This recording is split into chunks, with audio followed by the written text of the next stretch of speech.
Alright. So we have something very special. We have the finals of IEM Pyeongchang, which is a best of 7 between Scarlett and SOS, held in Korea and put on in partnership with the International Olympic Committee. The summary is it's kind of a big deal. And this is the first time since Neeb. Actually, I'm going to spoil it right now. You guys have probably already heard about it. But Scarlett wins this series 4-1, which is kind of a big deal, as no one since Neeb in the Blizzard Cup last year, and almost no one ever, has won a Korean tournament on Korean soil against Koreans. Now, this series is actually pretty one-sided. Scarlett wins pretty hard. We're going to be breaking it down each game. I don't think it's necessarily the best series to learn from if you're trying to learn Zerg versus Protoss or something like that. But there are a lot of interesting things in the details that happen that you might not pick up on the first watch. So, it is a best of 7. We're starting off on Catalyst, and this is not supposed to be a cast. This is, I think, the cast. I think Tastos has covered that pretty well. But we're going to be looking at the details of what both players did right, what they did wrong, and try to get something out of that as well. And now this first game, I think I want to talk about first both players. First off, SOS. SOS has won more money, over $500,000 than anyone else in the history of StarCraft. With this tournament, even though he doesn't win this tournament, but with this tournament, he has won more than anyone else. And if you describe SOS, his specialty really is winning. Now, that sounds really dumb, but he'll just do things. He'll just do things that you don't really expect, throw you off, and you never get to play your game. He'll send out a probe early and block your base. He'll harass your workers. He'll proxy random things that nobody ever thought were going to be proxied. And he just has a tendency, especially in these longer series with more games, he just wins. And, I mean, going into a finals, you definitely favor him. Now, Scarlett, on the other hand, she's always been one of the best foreigners in the history of StarCraft. But her issues and why she hasn't had much success, well, not as much success as maybe she's capable of, are that, one, she's been kind of predictable, as in a very macro player gets a ton of drones, sometimes too many drones, and kind of lets the other player dictate the pace of the game. Also, the second one is being emotional, which means kind of susceptible to getting tilted. You lose a game in a way you didn't really expect, and then suddenly you're unable to recover mentally. So in the past, that's why Scarlett has had issues getting to the finals and winning tournaments or anything like that. But we're going to see here in game number 1 why that is no longer the situation. As she has sent out a drone, deliberately dodging the probe on the left side and showing a hatch first to SOS. But she's not done.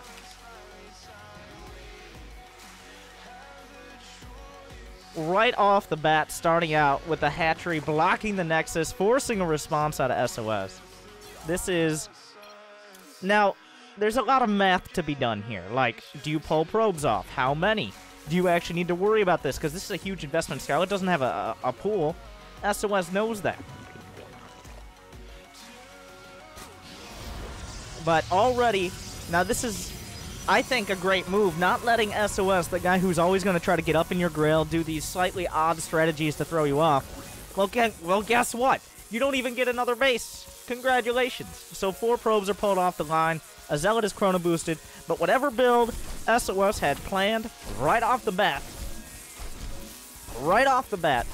is thrown off. Now he's going to have a couple Zealots. He has to kind of work off. Scarlett knew this was going to happen. Scarlett knew what the responses could be, so she already has a follow-up mapped out.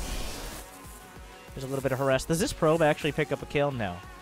But speed is going to be the choice behind. And also, fun fact, let's just go back a little there. For you Zerg players that want to be extra annoying, what you can do is you have about a window of 1 second.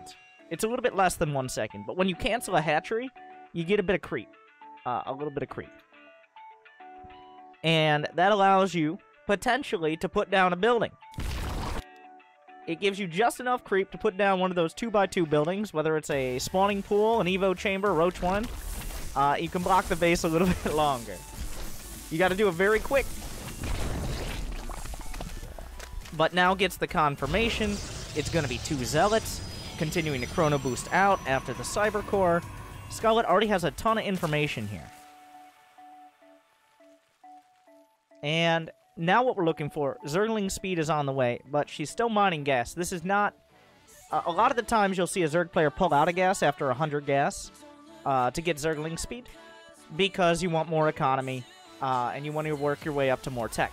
But in this case, also another detail to point out, we're not sure, she's not sure of the follow-up, so that's the concern. And the extractor trick comes out. The Overlord wasn't done yet, and she knows more zealots are coming across the map, so she actually built an extractor and 2 spore crawlers just to get more lings and a queen out, just a few seconds quicker. Those seconds are the difference between these zealots and adepts showing up before or after Zerglings are out, making it more and more annoying. Now, this is a bit of a mistake out of SOS. Like, he is just not targeting that well here. Somehow Scarlett hasn't lost a drone yet. SOS is kind of trying to figure it out. You can already tell here, SOS is a little bit thrown off because 2 or 3 drones could have been targeted down. He kind of decides to go for the lings instead after targeting drones. So whatever SOS was planning on doing right off the bat is already thrown sideways. Now, when you do a strategy like this, Scarlett is not just ahead because she went for the hatch block. It doesn't work like that. It's a huge investment. So even though your opponent is thrown off, the drone count is not particularly high. In fact, Scarlett is down by a little bit. Chrono boost and just having to invest your drones in building buildings will do that. And there's no third base, so Scarlett doesn't have that production advantage.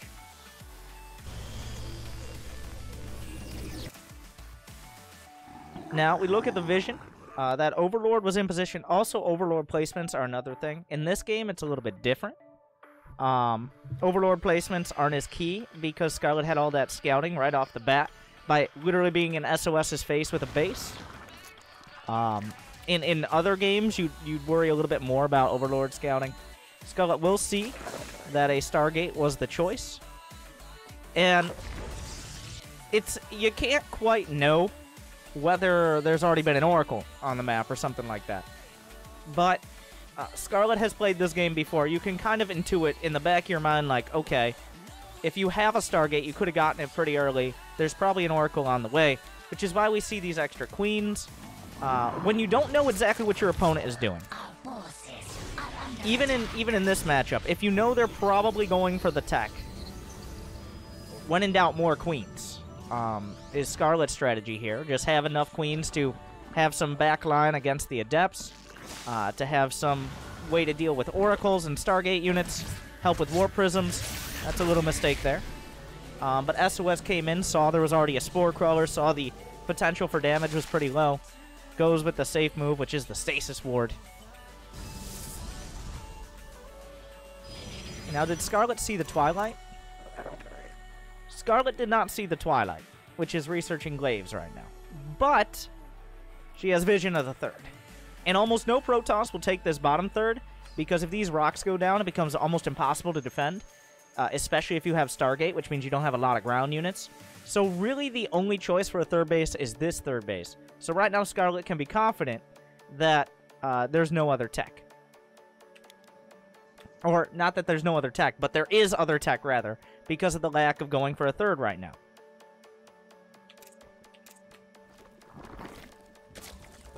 A Baneling Nest is on the way. The Baneling Nest is not for attacking. This is for defense, because she suspects that there's going to be more Adepts coming across the map, and Banelings are how you deal with Adepts. Looks like she saw more Adepts and realized the Banelings weren't enough to cut it. Now, this is...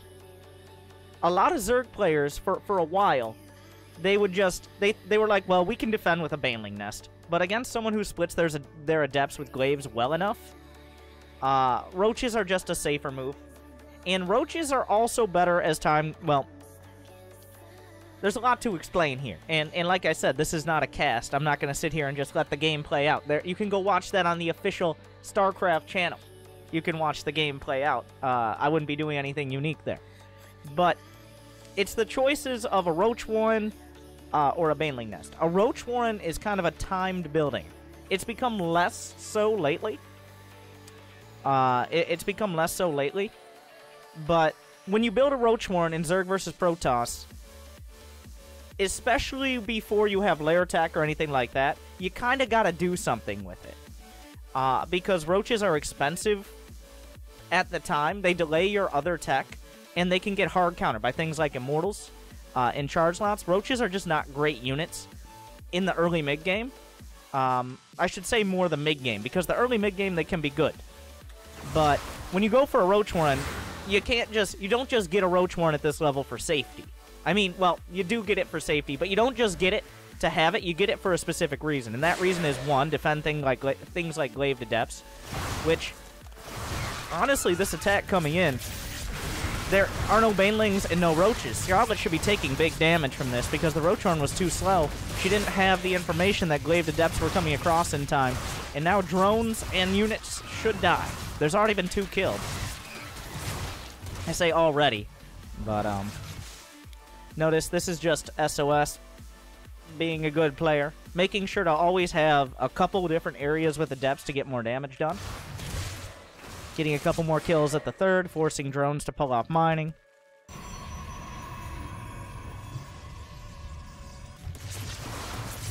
The fact that only 5 drones have died is actually a miracle. And I would say more, this is less Scarlett. We're gonna, okay, let me let this entire attack play out. Without pausing. We'll just see how it goes.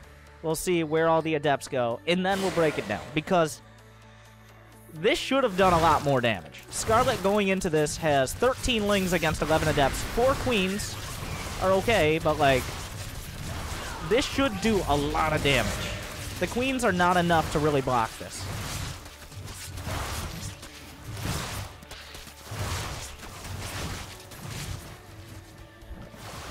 But I would actually call this a mistake on SOS's part, not getting more damage done.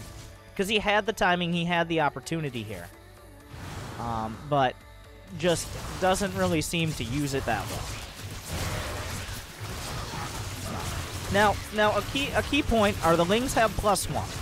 So the Lings aren't useless. If the Lings don't have +1, they just take so much time to kill adepts. It's ridiculous. But alright, a couple adepts on this side, but the Lings did have +1, so that was something. Which means I think SOS, on seeing that, shouldn't have tried to fight Lings. I think the big mistake, now we're going to go back. I think the big mistake was here.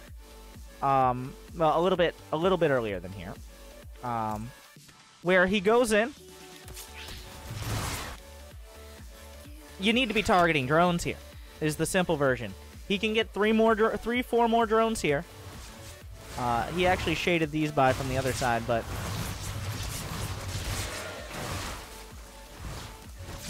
I think at some point you just gotta let the depth shade through and go for the drones. But he instead tries to kind of just keep them alive, which the thought process is, I just need to buy more time. I need to get my 3rd base up, because right now he only has 3 gates. He's got 2 robos on the way, so the thought process is obvious. Like, I need to buy as much time as possible. I need to get my 3rd base up safely. But I think it's a mistake, just because those adepts are going to die, and then Scarlett's going to have enough economy to do a follow-up timing.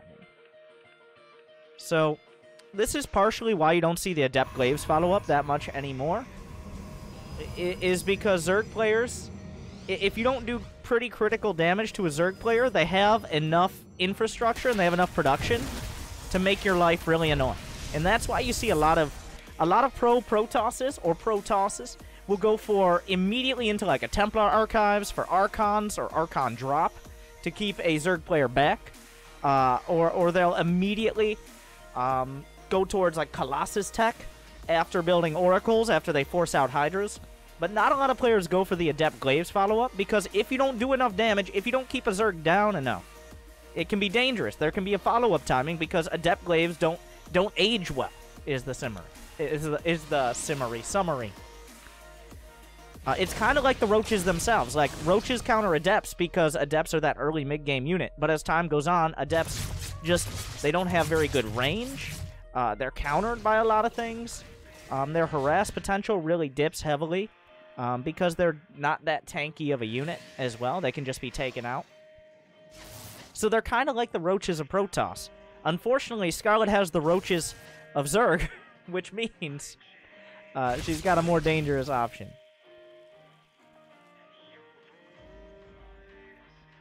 So, this coming in here, Scarlett had these Lings just left over from the defense, but this is going to be a big scout. Scarlett's already making Roaches, but on seeing these sentries here, and Scarlett most definitely saw that army, on seeing these sentries here, gives her an idea of, okay, so this is going to be kind of a bare-bones army based on spellcasting. You know what deals with that? Ravagers. So the Ravagers are going to be a good choice. And honestly, if I'm Scarlett, I'm happy to see all these force fields used. That's a complete waste out of SOS. Like, even if he got all the Zerglings, those force fields, especially against someone you should know is making or capable of making Roaches, that's a big mistake. That's just simply a mistake. You need that energy. And yeah, Ravagers break force fields, but it takes time. And what you need is time. He just used 4 or 5 force fields to try to kill like 15 Lings and only got half of them.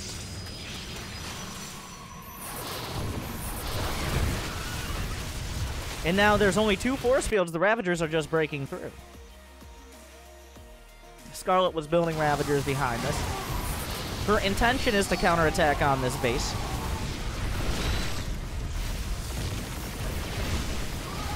And now here's the real key. Here's something you'll see Scarlett do that almost no Zerg players do at this timing. She took her queens, all those extra queens she built early on just as like a base, like, I'm going to have queens because queens are good. Well, you know what else queens are good at? Attacking, apparently. She actually spread the creep all the way down the center of the map, brought the queens up into the fight, and has now negated a lot of the advantage of the Immortals. Without these queens as part of the fight here, then the sustainability, the real strength of Immortals is how long they stay alive. I know that sounds obvious and also a little bit of a pun there, but it's true. Against Roaches and Ravagers, all SOS needs to do is live. But with the queens, the Roaches and Ravagers can also live now. And the force fields run out, the barriers on the Immortals run out, the sentries don't have much HP at all, the shield batteries are out of energy. Enough Ravagers survive this fight that she could actually push through. Without these queens giving those key transfuses, and it's still dicey. But let's go back, let's see how many transfuses are used in this fight.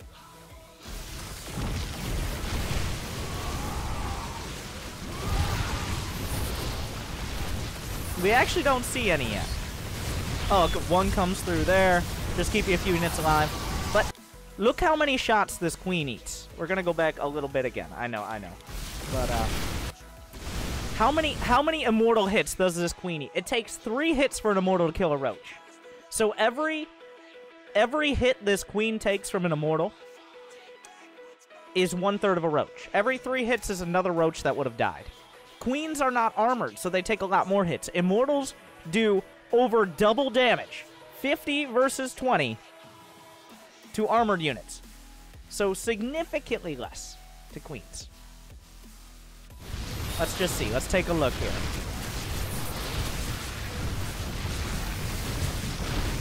One hit, 2 hits, 3 hits, 4 hits, 5 hits, 6 hits, 7 hits, 8 hits. Some Lings are taking the hits as well. So that queen, not only didn't it die, but it in essence saved 2-3 roaches there. The Ravagers are not armored units. They have less HP than roaches by a little bit, but they're not armored either, so they don't take as much damage, but they are pretty fragile because of their hitbox. So not only did it have transfuses, but that queen just saved a lot of the front line there in that fight. Now the queen's another 2 volleys. Those volleys would have killed these Ravagers. But the queens are here! Let me move my sub count out of the way of the workers killed. I'm sorry. The queens. This army just simply doesn't break through without the queens. That's beautiful. The Immortals are not being targeted on the Ravagers here, which is a mistake. And we're talking about IEM Finals level. I think we can criticize.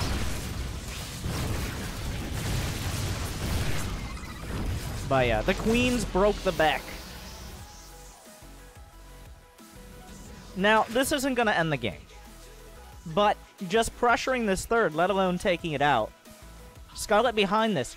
We weren't even paying attention. Scarlett behind this got 20 more drones. She has a 4th base started. +2 attack. More gas geysers. Plenty of creep spread. The immortal count has been reset. The sentry count has been reset. There's no counterattack. Not only has damage been done, she didn't even need to do quite this much damage, in my opinion. All she needed to do was put pressure on and macro up. She actually killed immortals. She killed sentries. But just keeping the pressure on and buying some space to macro up would have been enough. But she got more than that because of the queens. The corrosive bows on Warpy and Zealots. The queen's eating some more damage here.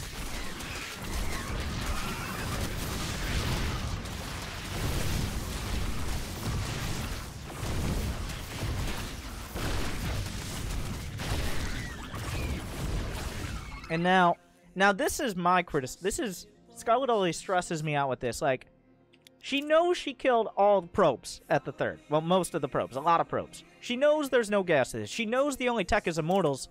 But she keeps droning up to, like, if she had stopped at 70, or not 70, at 60 drones with a 4th base and just gone, like, Hydra Lurker, easy win. Like, still fine. Completely ahead. But she goes up to, like, 75 drones, which is the only way to be risky here. The only dangerous thing is an immediate counterattack with a bunch of units before you have Lurker tech. If SOS just moves out and attacks with, like, 40 supply of units before the Hydras and Lurkers come online, that's the only dangerous time. So Scarlett always stresses, well, I think everyone, including herself, out by getting all these drones. It's ridiculous.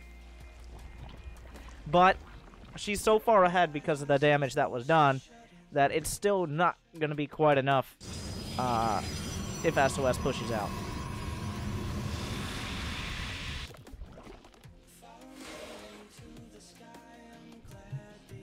But now, another key, the creep spread. The creep spread not only gives the movement speed, but also gives vision. So even, like right now, SOS is moving out. Look at SOS's vision. He did not expect the creep there. Look at this.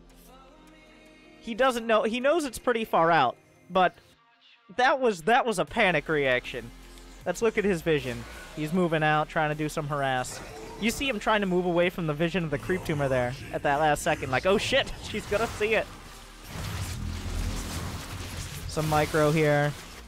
And like, oh shit, creep's back. Pulling back. Starts to realize, like, how do I want to handle this? I don't have an observer. I have to go home. It's just an intimidation factor as well for a Protoss. I return to serve. He wanted to move out there. He didn't want to just harass. He wanted to move out. And he wanted to try to get on the map and use... Because here's how you come back as a Protoss. You use a Warp Prism's a key point. Because the Warp Prism can either, 1, do damage outright. Like, you warp in 9 charge lots to the main. You kill drones. You kill queens. You maybe kill a base. Or, you might not get damage with the charge lots or with the Warp Prism. But you force units to be pulled back. And if you can do that, that might open up an opportunity for your army to punch through. But because of this creep and because SOS, like, kind of hesitated there, now the Warp Prism's going to be seen before he moves out, which means Scarlett's going to have plenty of time to say, alright, there's a Warp Prism coming in, I'll split off a few Hydras. I'll see the army moving out. I'll have some lurkers at the front. Now I have defense on both sides. There's really no angle of attack. There's nothing SOS can exploit.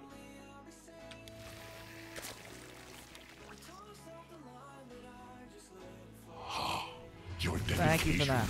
I modded his name. Yeah, some Hydras coming back. A Ravager. The Queen, not even close. But now, I mean, all Scarlett has to do is just play solid. Just don't lose all your army going up a ramp or something, and you're good to go here. The damage was already done earlier. The tech is out now. The economy is already more than enough. The War Prism has been deflected. There's not much else to do besides just go for it.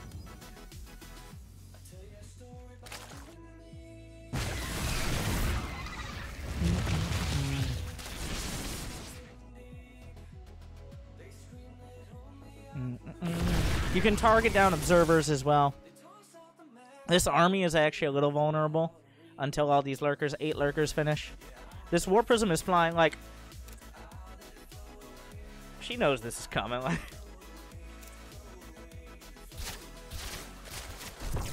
Well, and that seals the deal.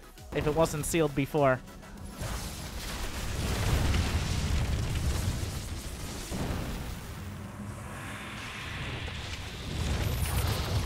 Yeah, this is pretty much just a matter of time. There's nothing...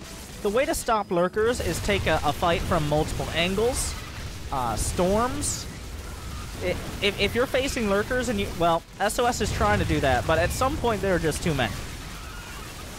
If this was like 5 lurkers, this would be a pretty good engagement angle out of SOS, but like, there are just too many.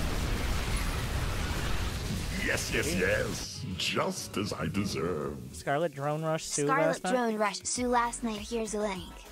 In like a tournament? I think that's appropriate before we go into the next game to take a look at. So she stole my build. I mean...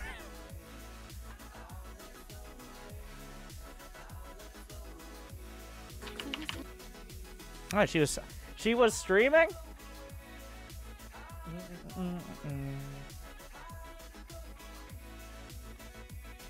Let me bring this up. Let's take a look.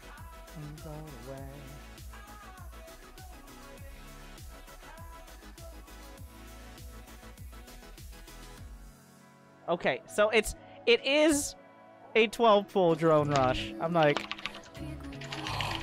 Your dedication will be rewarded. thank you, Wizard Tech.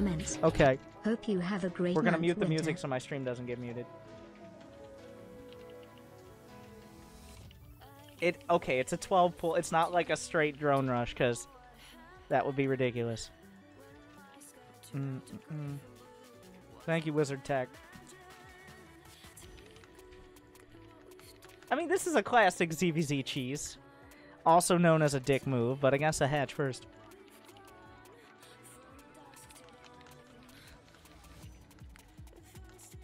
Look at that mineral walk micro.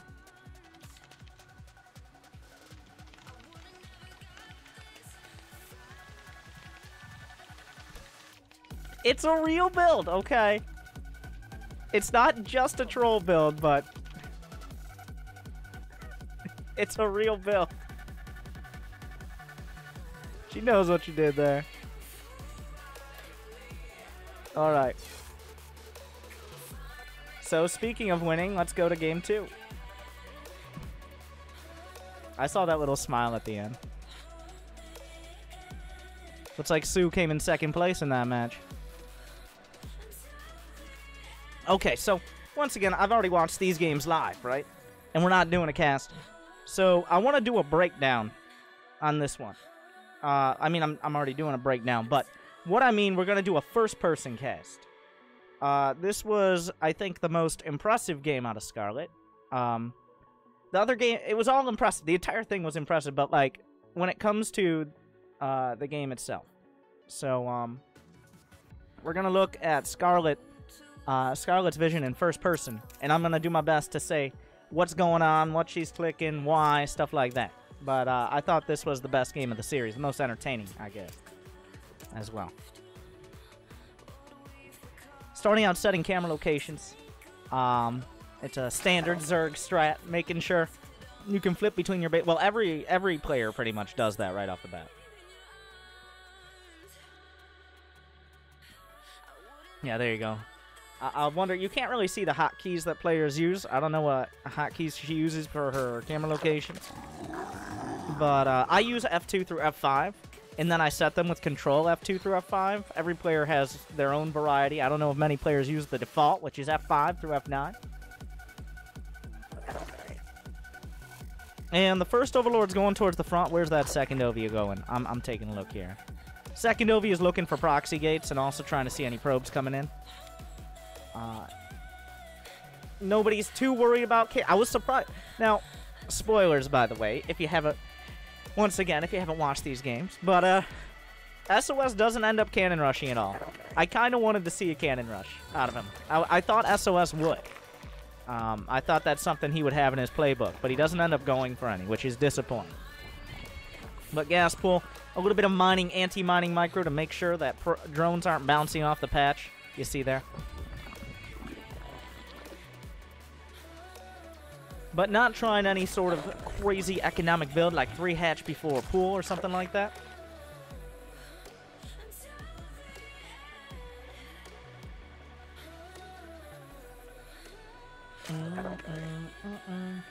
Now, some things to note early on are how many queens are made. If any creep tumors are used early, players are a little bit stylistic. Like in ZVT, a lot of players will take their first queen from their second base and make a creep tumor right off the bat. I don't want to let you guys out of the action here.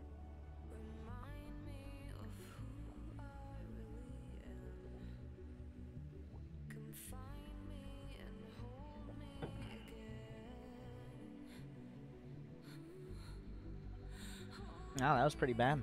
This interruption to your regularly scheduled programming brought to you by Comcast. Welcome to Comcast. Fuck you. Oh, we can get... That's the beauty of replays.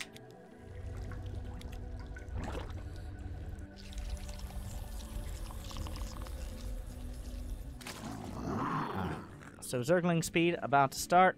Looks like drones are being pulled off of gas. That second Overlord is still in position at the third. Confirming that the... Okay. I was wondering why the Overlord wasn't going towards the other side of the map. Now, there are a couple thought processes here. A lot of Zerg players in Zerg versus Terran and Zerg versus Protoss, because it's incredibly common. We're talking like 80+% of the time in both matchups for players to get a Viking or a Phoenix or a Void Ray early. So what that means is that any Overlords you send close to the enemy base are likely to die relatively early on. So Zerg players have kind of started minimizing how far out they put their Overlords in order to minimize how many Overlords you lose early, because there's only so much value in having 3 Overlords across the map if they all die before the 5-minute mark. So...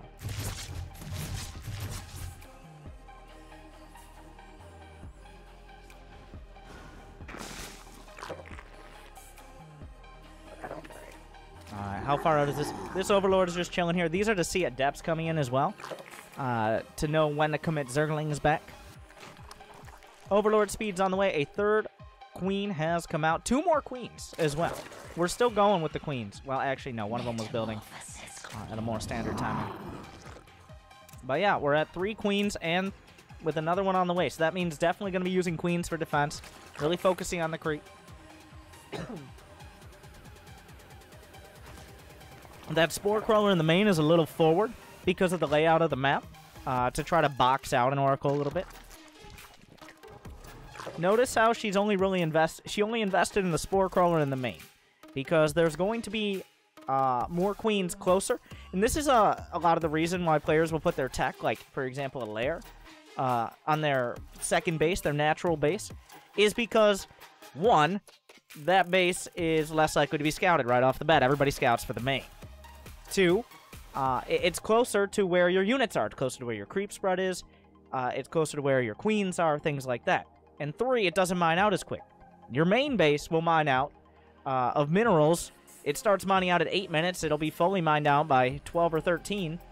The gas takes a little longer, but at that point, it's pretty much dead weight. If you have to bring all your units back to defend your main, that's a liability. At some point, you just got to cut off the foot and move on. You'll move faster. So that's why investing in tech and putting tech buildings and things like that at your net is not uncommon for Zerg players. For those reasons. Now, sometimes it's better to just get it faster rather than get it in the right location. But we'll see what Scarlett ends up doing. That's another reason why players will put their gas guys at their net earlier, so they have more drones there because they're safer. There's the Baneling nest as well.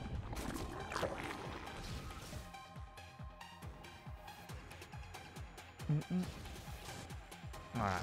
Our forces are under attack. A second... Now, this is pretty quick for a second gas as well.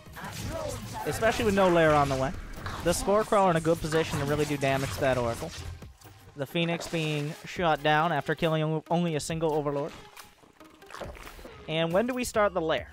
150 gas in the bank is not an insignificant number. So, does the lair start now, or does she say, oh, +1 attack? Okay. Is there an Evo chamber on one of these hotkeys? Or did she click the Evo chamber before I even noticed what was happening? I think that might have... But +1, and immediately getting the lair behind it. Getting it in the main, thereby ruining my point.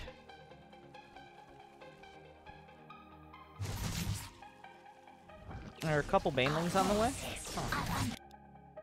So, safety Banes here. She's got 2 Banelings, 12 Lings. I think at this point you're kind of... You're preparing for a follow-up Adept timing. You're not necessarily going for, like... She doesn't know what's happening, so the Banes are there in case, like, 7 Adepts come shading across.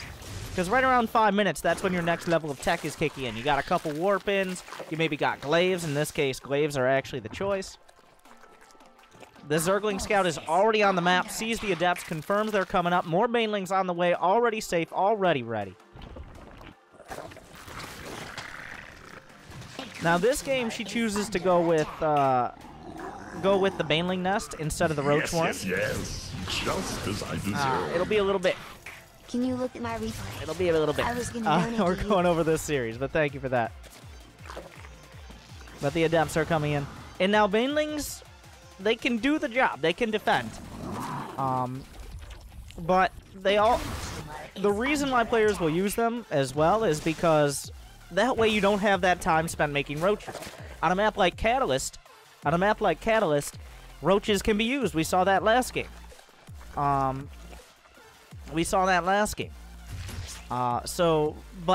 if you go for roaches on Neon Violet Square, what are you going to do with them? Like a Nidus network? You are not attacking up this ramp, is the summary. They probably already have a base in the back. Now, the reason Zerg players don't take this base as quickly is because it only has 4 mineral patches. You need a lot of Zerg. I mean, not a lot of Zerg. You need a lot of minerals as Zerg, as opposed to gas. As Protoss, gas is very important. Minerals, not as important, especially if you can play defensive. But as Zerg, just getting those minerals at the third is very important. So that's why you don't see Zerg players take this as a third base, except unless they're entirely desperate. So, of course, now we're going into lair tech. Having those minerals is not as important once you already have 60-something drones and the third base running. Just having a safe fourth base is usually the priority. Some Zerg players would just get a macro hatch as well at this timing, so having that as a fourth isn't too terrible.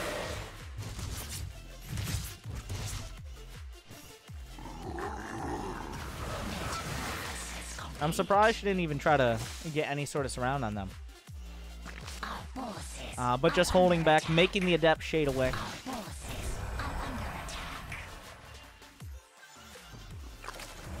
Group spawns are the choice, something to note. The Hydralisk range. This is almost always the choice. I'm actually trying to think, I guess there's a very limited niche where going for muscular augments, aka Hydra speed, is the choice. But Hydralisks are not a unit that wants to be up in anyone's face. They want to be firing from behind. So especially defensively. But just in general, group spawns are almost always the first choice. Because most of the time when you're getting your first round of Hydras, you're going to be using them defensively. So. But there are 3 Dropper Lords on the way. There's a Lurker Den on the way. The options are there. to be able to attack. And I guess if you're using Dropper Lords, it doesn't matter if you have muscular augments because you're taking a charter jet. Enough energy.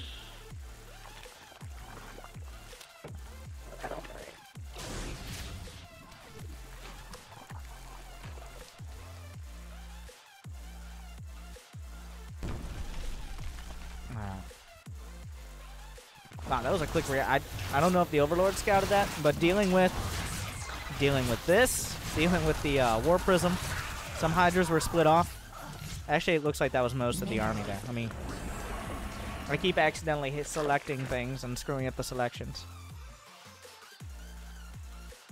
Muscular augments follow up. Creep spread. Oh my god. Wait. Okay, let's try to figure out how she does creep spread. Okay.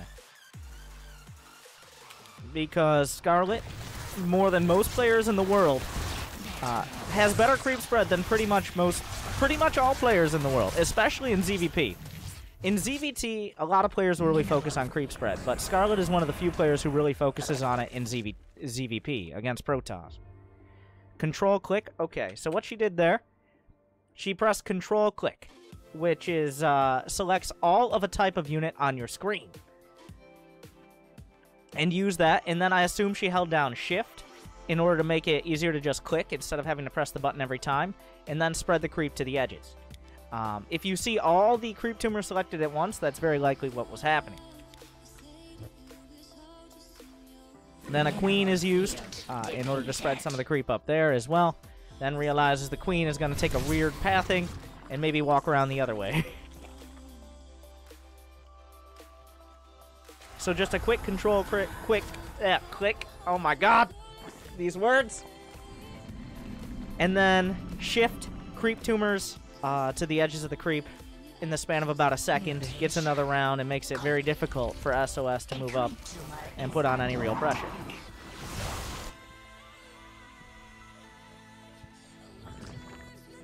Okay. So she scouted the Colossi on the creep there. But is confident that the Lurkers are enough to defend. Also, she's kind of banking that SOS won't just dive. If SOS had just walked up right that second when those Colossi were there, she actually might have been in a little bit of trouble, because these Lurkers wouldn't have been quite finished yet, and there's only Zerglings and Banelings.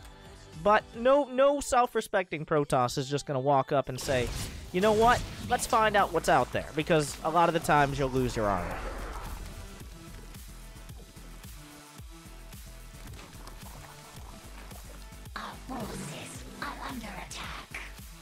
Alright, we got a drop heading back to the back here.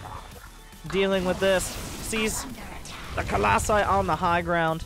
Zoning out with the Lurkers. Another round of creep spread. Drops going into the main. Sees the tag on these units. With the tag, I don't think Scarlett will be comfortable committing forward here, especially off of creep where the units are a lot more vulnerable. An infestation pit is on the way. There are 78 drones on the field, so there's no real obligation here to get huge damage done. She has the economy.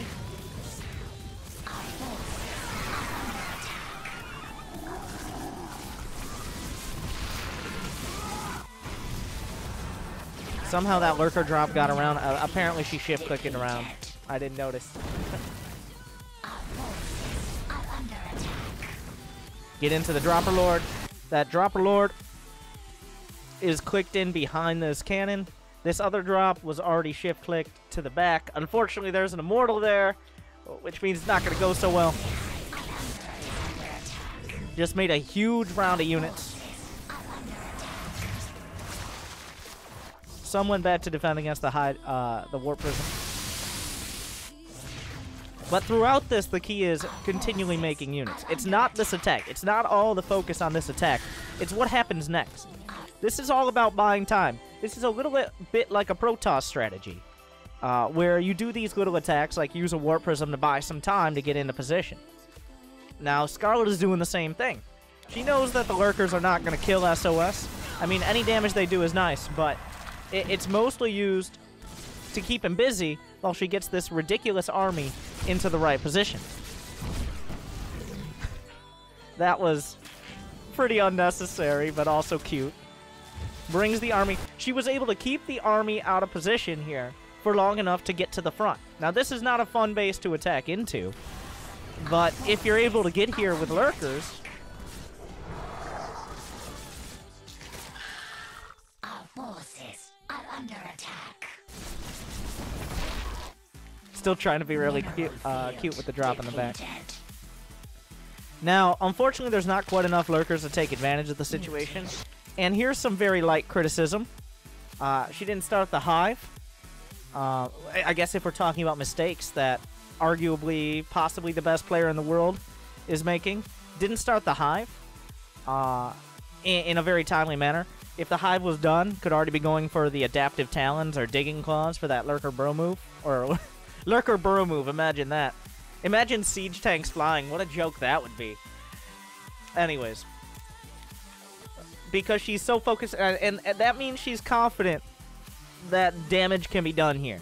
If you forget a hive, in other words, are so focused on attacking you're not going for the hive yet, then there's got to be some confidence that, well, and now the hive starts. So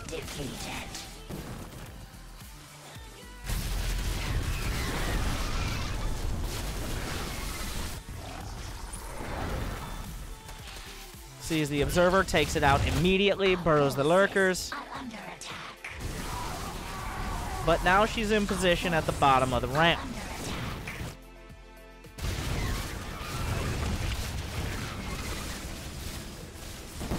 And once you get here, you're good to go.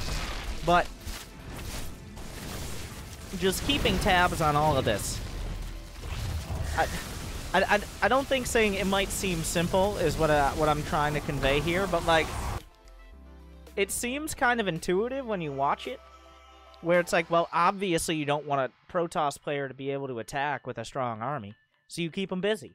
But continually, this drop was only cleaned up after the army was at the front door. The army at the front door unlocked the opportunity to do damage at this space. That pulled the army back, and then Scarlett comes up with just the finishing blow. About 10 lurkers. I think this started at around 10 lurkers. In a disgusting choke point to finish the game. Kind of a 1-2-3 over the course of 3 or 4 minutes. But if the Warp Prism had done damage, if she hadn't kept up on the injects, on the production, if she had lost too many drones, if she hadn't been on top of putting the lurkers in position, then if SOS stabilizes, he has like 7-8 Immortals, a couple Colossi, upgrades, plenty of gateway units, and then he can just walk across the map and potentially win the game. So keeping him busy was the only option to make this unit composition work. Thank you, Bouncy Dogan. And that's 2-0. Thank you, Tiki Taken. Will be rewarded. Vamos, Road to 6 months.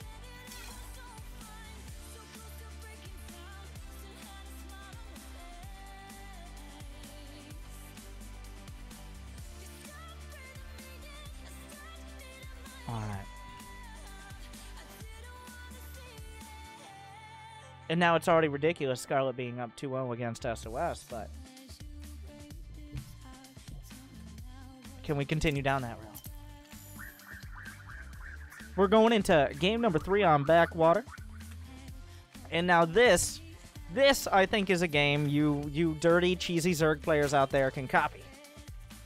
Of course, we're watching the IEM Pyeongchang finals, the grand finals, put on in partnership with the International Olympic Committee as well.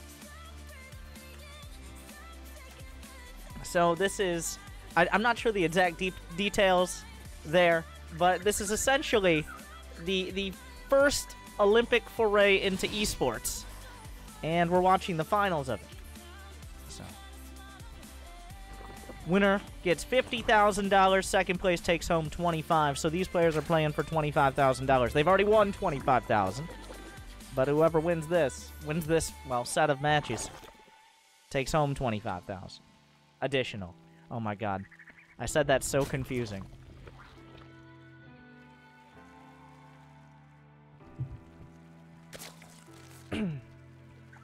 Alright, but this is the game where Scarlett uses a really effective, if executed well, but also dirty Zerg build. That I think anyone at a little bit of a higher level, I wouldn't say use this in the Gold League, but if you're a Diamond player and you want some free wins and people to complain, this might be a good choice. Thank you, Marcel.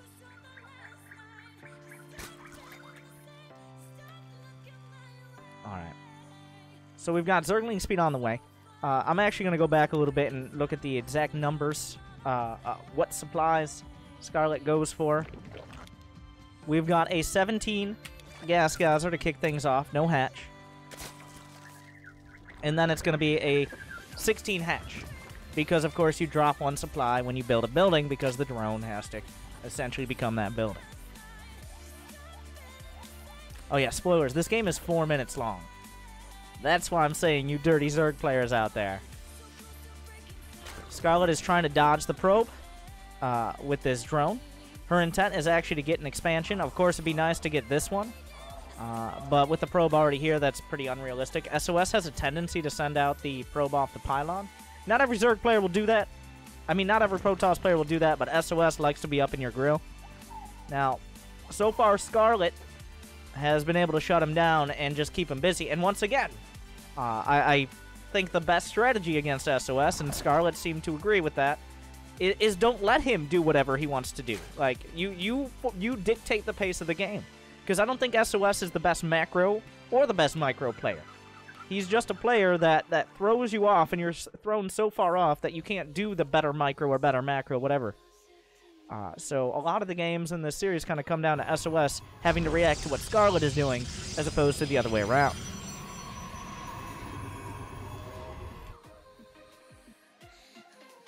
But already starting out with 6 lings. The evolution chambers are going to be on 21 supply. A single queen on the way. I don't know if she's actually going to make a queen at this base. We've got 1 in gas with 15 drones mining minerals. A zealot on the way. This is kind of an admission that you'll probably have some Zerglings. But the hard wall is actually created. So SOS did go for a bit of a greedy play. He went for the Nexus before building a zealot. And he went for the Stargate as well before walling off. So Scarlett breaks through the wall.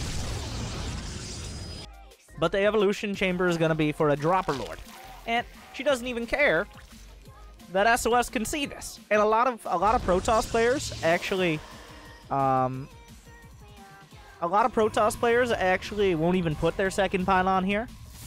SOS knows this is a risk because of the... Wait, what? Wait, what just happened there? Wait a second.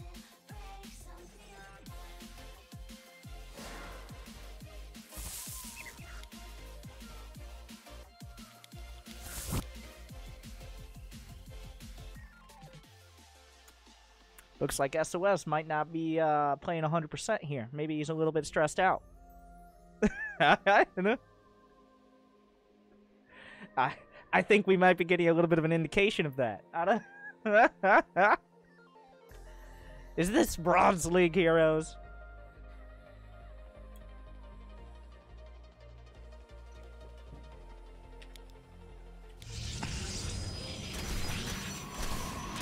But he's trying to hold on to the front. There's just 2 options for attack here.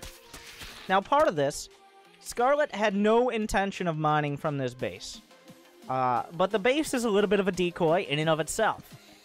It's just having that base in the first place already makes a Protoss think, like, are you going to do any sort of pressure? Like, is this going to be an all-in? You don't know for sure. Of course, at this point, he knows for sure, but he didn't commit to a hard wall. He didn't get, like, shield batteries right off the bat or anything like that. He still made a Stargate. Because that expansion, not only does it get you more lings, but it also kind of puts in a Protoss's mind, like, if I play too defensive, I'm going to be behind. So there's not much to this. It's about execution, really. But it's just simply, like, an elevator drop build. Scarlett has a lot of options. The lings can put on pressure, but you're also making enough lings to pressure the front. It's just keeping SOS busy. Of course, the way you micro that dropper lord is important as well. But is that even a wall? No, some of the lings came down, but now because SOS made a Stargate, which he chrono boosted, then realized he couldn't build anything out of, he just doesn't have enough units. The Zergling thug comes in both sides, and SOS is drowning.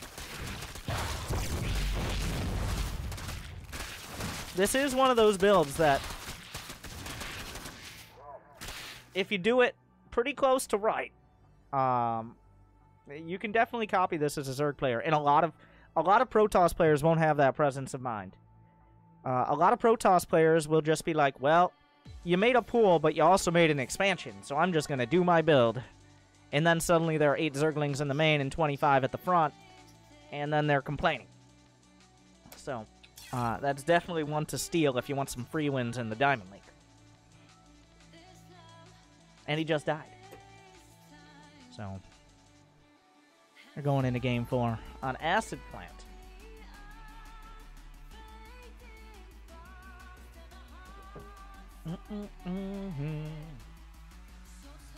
Hopefully you guys are enjoying the breakdown. You can find the original cast, I assume, on the WCS channel.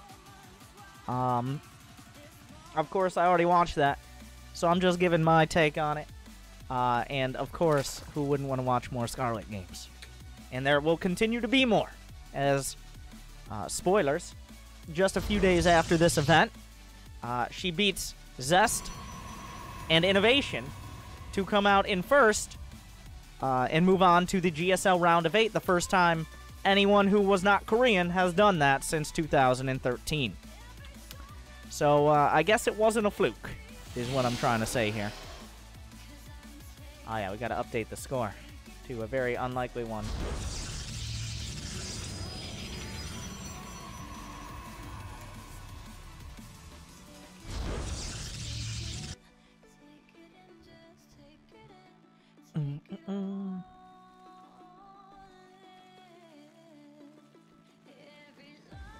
Alright. So what we've seen throughout the series, and you gotta think of a best of 7, it's not just a Protoss versus Zerg. It's not just a ladder game. In the back of your mind, you have all the builds that players have used, builds that players could use, and now SOS has to be wary. Like, Scarlett has shown that she is very willing to just do an attack. She's not going to sit back, try to defend whatever SOS wants to do. Pretty much every game, it's been an attack of some kind, even if the attack is to counter SOSs. So, as a Protoss, you got to be thinking, like, do I really want to try this all in against someone who might be making, like, 15 roaches? Things like that, which makes it very dangerous. And I think that's why Scarlett is doing so well, is she's shown that she can be dangerous in every part of the game. Not just after 70 drones and 4 bases and a ton of creep spread, but at the 3-minute mark with a bunch of Zerglings. And that means that you can't cut corners anymore. Thank you, Chicken Little, as well. Welcome back.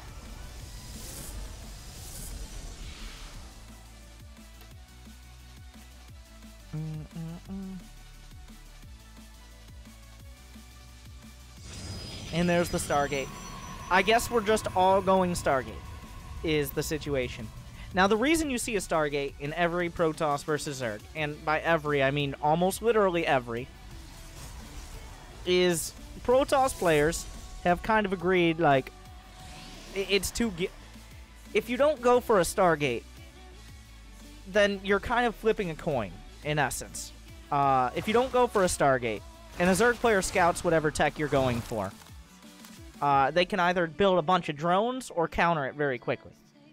Like, for example, if you go for a Twilight Council first into Glaive to Depths, and that just gets scouted, you have nothing to keep a Zerg player from droning up and then shutting it down with roaches.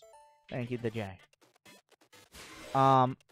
Or if you go for a Robo, and that gets scouted out, well then, the Zerg player knows all they need to do is make sure that no sort of drop happens. They can sit back on 65 drones, and then eventually get a ton of Hydroling bait. So the Stargate forces out Spore Crawlers, it forces out extra Queens, and it kills Overlords. This is something we see in Zerg vs. Terran as well. Not to the same extent, but if you're not able to get rid of those Overlords, then that gives Zerg such an advantage as time goes on, just having that vision everywhere. So if you don't go Stargate, you can't get rid of that vision, and that means a lot more options will be shut down a lot easier just simply because they have vision of it. Now, Scarlett, I actually had this Overlord far off to the right side where SOS wasn't really paying close attention to it. Now, most players wouldn't put an Overlord out here, which is why SOS didn't check for it. And that means Scarlett almost got in with a lane drop, even despite there being a Phoenix. But it's going to get shut down because an Oracle did come out in a timely manner and was able to block it. So that was a bit of a cheeky move. This kind of comes back to, even though Scarlett's playing a macro game right now, I guess by macro game I mean not doing some sort of all-in or timing, she's still looking for opportunities to be dangerous, and especially against a Stargate player who's just not going to have as many units on the ground. Like, if that Ling drop gets in and there's only one Adept, we're going to lose pros. You're going to lose mining time. So, always dangerous is the key. Behind this, SOS is going to opt for the quick Archon drop. Now, let's talk about this. This is a more customary. If you watch Zero vs. Showtime, I have a breakdown on YouTube. Of course, if you're watching this on YouTube, you might already know that. It's probably in the suggested box right now. But the Archon drop is a popular choice because, much like the Stargate, it forces a response out of the Zerg. Now, you may be kind of allowing the Zerg to get a relatively large economy, but they can't attack if there's... The Stargate forces you to play defensive or go all in as a Zerg player. It's aggressive scouting. Aggressive scouting means you have things like Oracles and Phoenixes. You can get in their face, see do they have a lair, how many drones do you have, how many bases, how many queens, and you don't really risk your units. The same thing goes for the Archon drop. Well, against a prepared Zerg player, you're not going to do damage, but you can see, are you defending this with queens? Do you have roaches, ravagers? How many lings are you making? Are you taking a fourth? These are units that won't die early, so even though they might not get that much damage done, the threat of them doing damage and the lack of risk gives you an advantage as time goes on.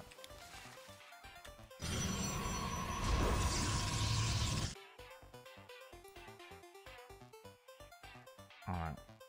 So, now SOS looking to take a third base, but what keeps that third base safe is going to be the threat of an Archon drop or something along those lines, because that means Scarlett has to have some units at home.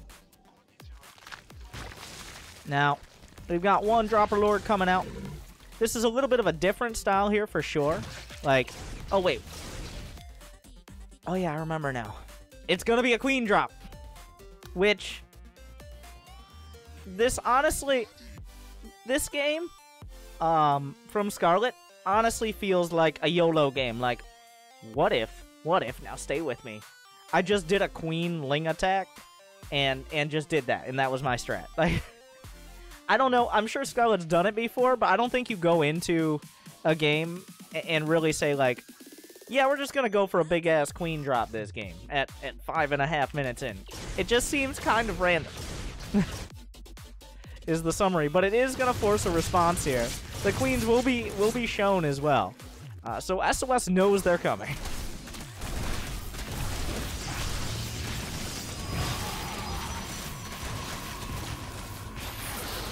Now, unfortunately for Scarlett, the Archon drop isn't a bad choice. Queens don't do much against Archons at all. Of course, if she can get the Prism, that's a big deal. And a big mistake out of SOS, but the Archons just do so much damage to all biological units.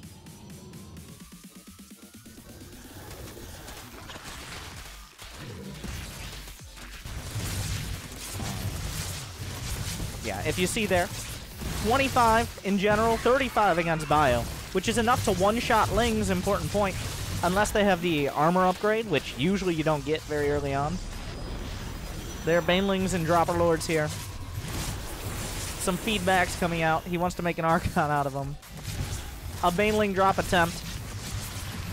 So we remember when I said Scarlett was playing a macro game, as in droning up and playing defensive? Yeah, that wasn't true. So now you have 5 queens and are going for Mass Ling Bane. The thing is, she's still making drones behind it. So I think she realizes this is probably not going to end the game. It might have a danger too, but it's probably not. We got this drop coming in.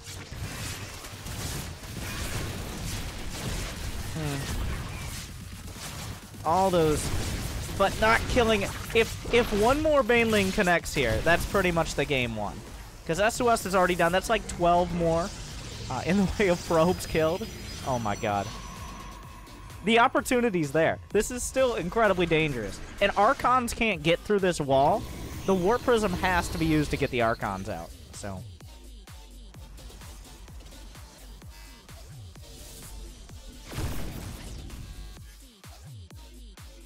Now, here's the problem.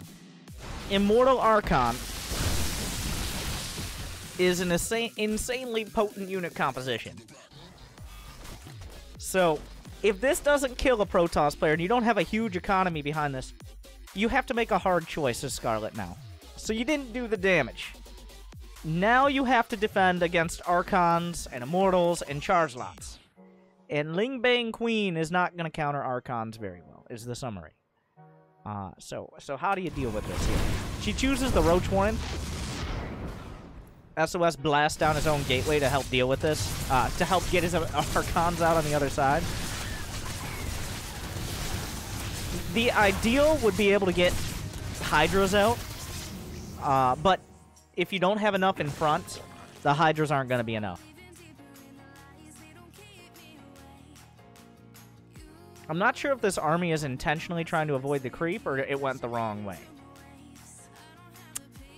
Oh. What I think SOS was doing, sending his army out to the left side. Oh. Don't worry. Everybody pulled back. Nothing happened. Thanks, Comcast. Nothing exciting happened. I'm actually going to go back a little bit, though. But SOS sends his army out to the left side because he's expecting Scarlett to expand to that location. But then the Phoenix comes in and scouts, and he moves his army back to the right side on seeing that there's not going to be an expand there.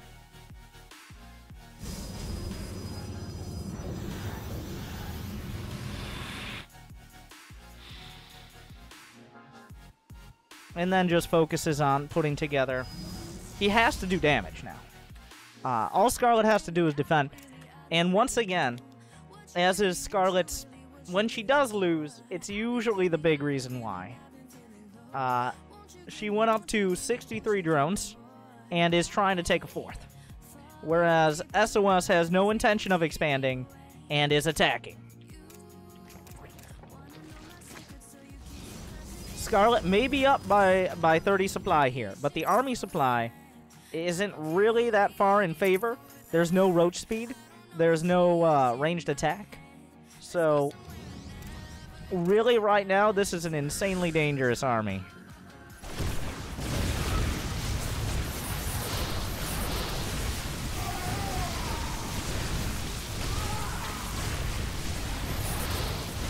Force fields. A bit of a mistake out of Scarlett was not making any Ravagers here as well. I'm not sure if there were Ravagers at the beginning of the fight, but the force fields are just so good.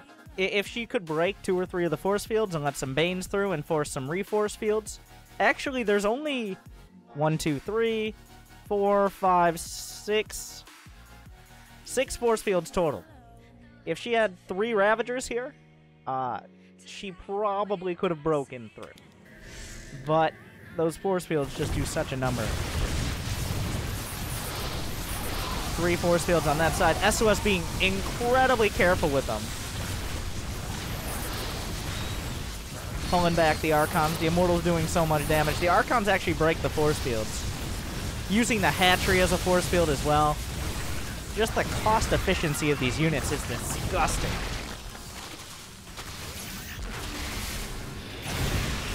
And now the force fields are gone, but the problem is the Banelings are gone too. A lot of the Queens were taken out. Anything that keeps Scarlett going for longer. Roach is that's just too many Immortals. 3, well, there's still 4 Queens left. Did she pull the Queens off? Yeah, now, here's another thing. The Queens are pulled off injecting. Is there a Baneling? There's a Roach in there. A little bit of a misclick. The Queens are pulled off of injecting as well. Not that Scarlett has overwhelming money. But that means less units. Honestly, at some point...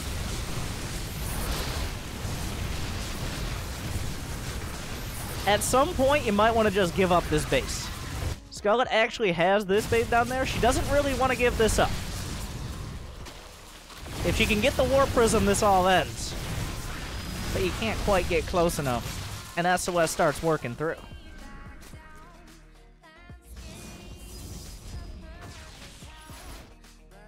But yeah. We've got Archons that have no shields. They only have 10 HP, but they've lost some of it and not died. That's always a very frustrating situation for a Zerg player. SOS has repositioned the Archon with the most shields. Unfortunately, it dies immediately. That base goes down.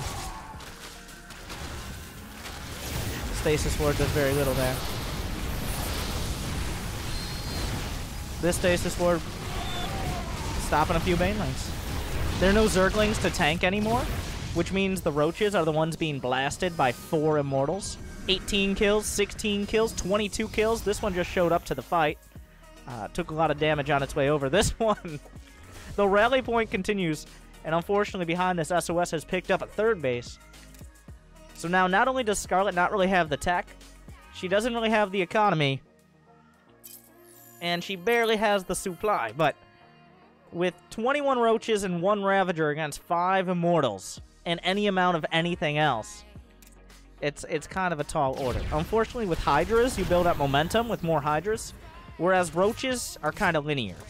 Hydras, you have this curve that goes up and becomes more effective, whereas Roaches against Immortals, it does not give you as much return when you get more Roaches. It's just they have more Immortals now. They're just blasting through more and more Roaches every volley.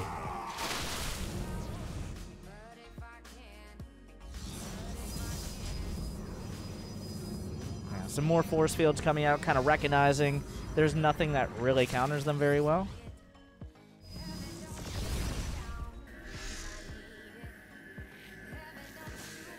I like the use of the stasis wards in here. Scarlett tries to snipe that one off, but loses a couple Roaches. Of course, the Ravager Corrosive Bow can hit it, but this is where the soup can lie.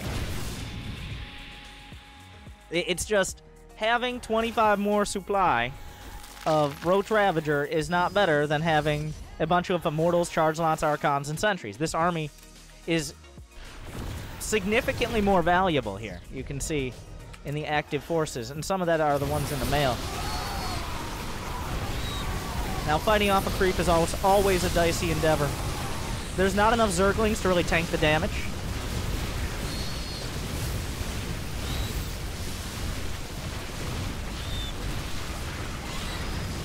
And the Immortals, I mean, it was almost enough. It was almost enough. But the Immortals live. 28 kills, 19 kills, 22 kills. A lot of those are Roaches as well, not just the Lings and Banes. The thing is here, all SOS has to do is trade as long as he keeps his Immortals alive. He's got a 3rd base, he can continue building the same units. Scarlett doesn't have enough economy, even though she does have this base.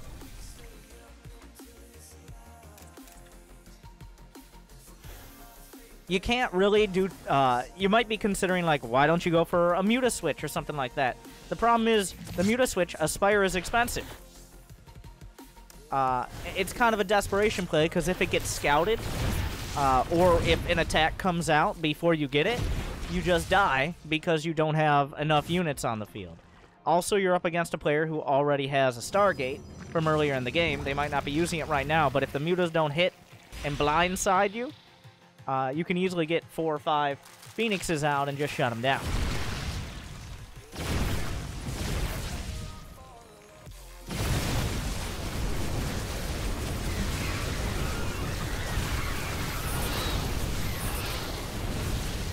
Immortals are very good, is the summary here.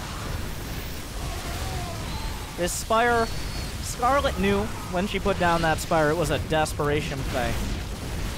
The thing is, it was almost too late at this point to go Hydras, because you're not going to get enough Hydras out to really counter the army that SOS is making. The only play was go Mutas after kind of semi-defending that attack, and hope that SOS doesn't attack in time. And also, Scarlett didn't know for sure if SOS had retaken the 3rd. She doesn't have vision of it. So there might be some hope in her mind maybe this is all he has, and he has to go back and doesn't have a third base, which is why she didn't leave the game. But on this attack, it becomes apparent that, yeah, he has a third. He's still got some support, and the mutas are a distant dream.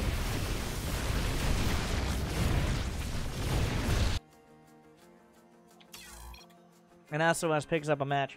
Now, that again was Scarlett kind of doing a little bit of a YOLO build with the queens, and SOS went for the more customary, safer follow-up. I guess you can say safer. Which is the Immortal Archon with the early Archon drop to keep pressure on. So that ended up working really well against Scarlett, who was really focused on the Lings and Banes early. It was still dangerous. Scarlett still had an opportunity. It wasn't really... I would not say that game was one-sided at all. But I would say that Scarlett kind of dug herself into a hole relatively early on.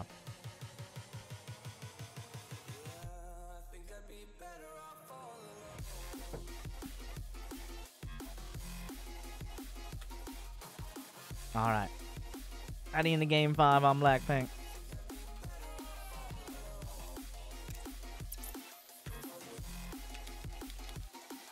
Of the IEM Pyeongchang Finals. Scarlett up 3-1, still on match point. SOS... Now, the thing is there, SOS picks up a game, but that game definitely wasn't convincing. Like, SOS had that in the bag. He's got it on point. Alright. Looks like Scarlett's going to have to really reach deep into the playbook here. Now, you look at that game and you say, well, SOS got one. And it would almost be... It would be incredibly... It would be pretty insane to see a 4-0 by Scarlett in general. I wasn't surprised to see... Honestly, I was surprised to see the 3-0 when watching this the first time.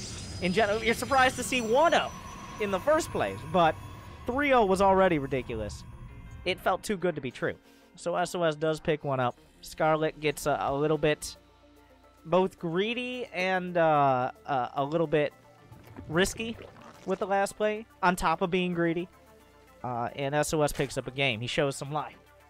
So we'll see going into Blackpink if he can kind of continue that trend. Once again, it came down to Scarlett kind of setting the tone of the game, but this time SOS was able to shut it down.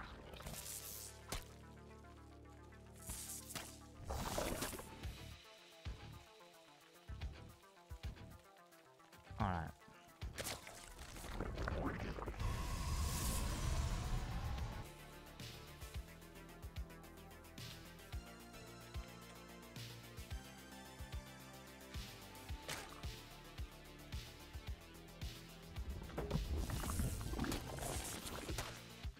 So, we do have what looks like a hedge first here.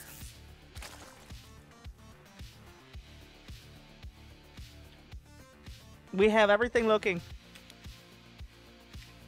Actually, let me go back. I zoned out for a second. I want to look at exactly any details. It seems to be a gate expand versus a hedge first. That's the standard. The bread and butter.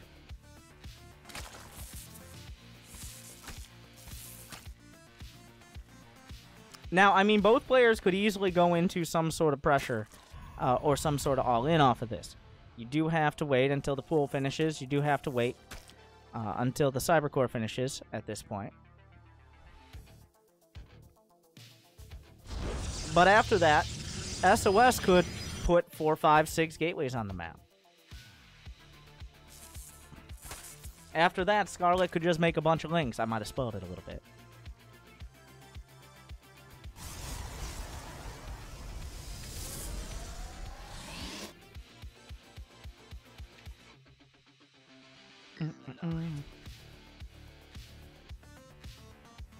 But this game, Scarlett once again chooses to lay on the pressure with the Zerglings. Which is why, I mean, to kind of summarize, this series does come down to Scarlett just kind of taking control of the situation. It looks like a series that a Korean would play against a non-Korean player. It looks like a lot of series where it's just like, well, this is a good macro foreigner, but SOS just kind of came up, did a couple builds, they were never able to do what they wanted, and got crushed. And that's something you see a lot with Koreans against non-Koreans, to be honest. But this series, that was kind of flipped on its head.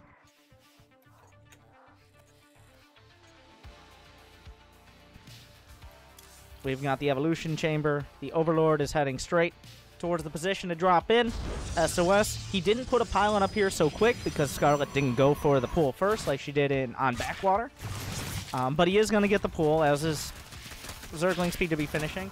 Oh yeah, we got to go back. It already starts. Scarlett has pushed the probe away.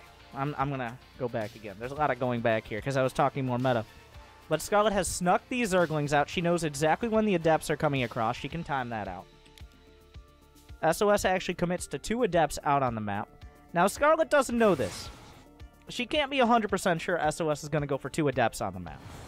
But it's a little bit lucky that he does, which means there's not going to be any Adepts in the wall at home. In fact, there's going to be 1 Adept total at home, which easily gets surrounded and killed.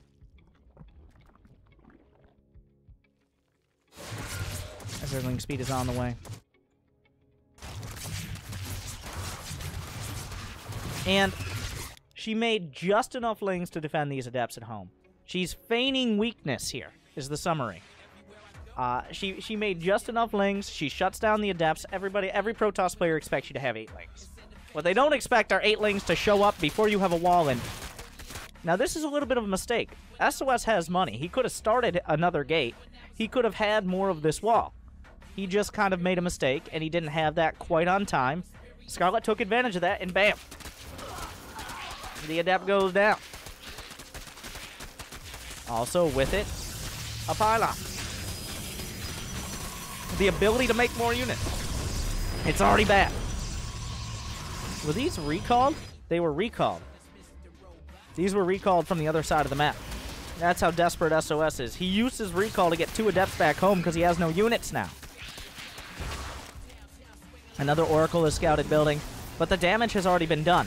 Warp Gate being delayed is a huge loss here. The Oracle already had to use its energy. It has finite energy. It only starts with 50, and 25 of that has to be used on activating the Pulsar Beam in the first place. The wall continues to be breached. There's more in the main. Scarlett coming in from both sides. That's not even a wall. It's a disaster. Another Oracle will use its energy, but that means things are vulnerable in the main.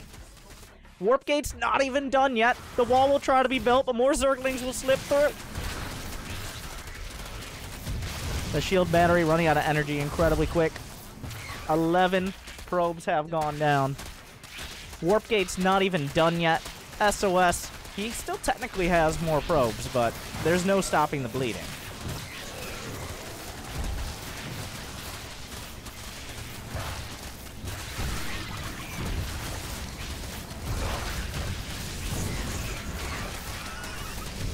Single warp gate, 19 probes. And even now, if SOS had managed to stabilize, he still would have a pretty okay chance. But he doesn't manage to stabilize. The dominoes started falling very early, and they just continue on through.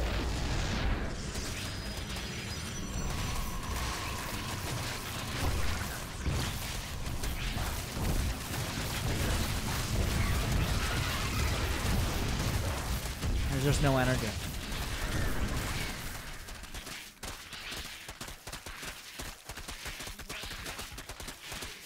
SOS takes his time to tap out. GG, congrats. And Scarlett, 4-1, is your IEM Pyeongchang champion. Of course, once again, you can check out the matches live. Tastosis was very excited. I was very excited. And Scarlett, since that day, has continued on to beat Zest and Innovation after beating Rogue as well a few weeks back to make it to the round of 8 in GSL. On top of this. So keep a lookout. But the summary of this series was Scarlett taking complete control of pretty much all the games, even the game she lost, and running with it. Whether it came down to these, let's be honest, if the roles were flipped, say it was Rogue versus Neeb, and Rogue did some of the same builds Scarlett did, you'd be like, these cheesy Koreans don't even want to play a real game. Let's acknowledge that and then move on and say it wasn't Rogue, it was Scarlett. And she just ripped apart SOS, essentially. Now, I'm looking forward to how she does in the round of 8. These matches Once again, maybe not the most impressive, entertaining games, but I wanted to go over them, and I wanted to make everyone aware of what's happening and to stay tuned as exciting things are continuing to happen. Hopefully you enjoyed my breakdown of the games, and hopefully you continue to look out for it. I'll put the if this should be on YouTube, but the link to all the replays from IEM Pyeongchang as well, or you can just search WCS IEM Pyeongchang replays if you're into looking up some of these builds or some of the other series. But thank you for watching, and I hope you enjoyed. Good luck, have fun.